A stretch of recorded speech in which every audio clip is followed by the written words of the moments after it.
ഗാസയിൽ തുടരുന്ന യുദ്ധത്തിന്റെ നടുവിൽ ഇസ്രായേൽ പ്രധാനമന്ത്രി ബെഞ്ചമിൻ നെതന്യാഹുവിന്റെ പുതിയ പ്രസ്താവന വലിയ വിവാദത്തിനിടയാക്കി.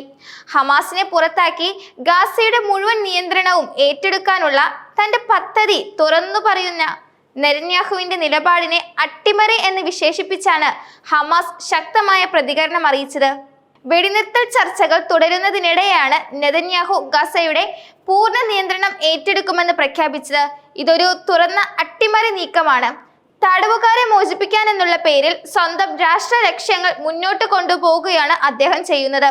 കഴിഞ്ഞ ദിവസം നടന്ന പത്രസമ്മേളനത്തിലാണ് നെതന്യാഹു ഗാസയിലെ സ്ഥിതിഗതികളെ കുറിച്ച് വ്യക്തമായ സന്ദേശം നൽകിയത്. ഇസ്രായേലിന്റെ സുരക്ഷ ഉറപ്പാക്കാൻ ഗാസയുടെ പൂർണ്ണ നിയന്ത്രണം ഏറ്റെടുക്കുമെന്നും അദ്ദേഹം പറഞ്ഞു.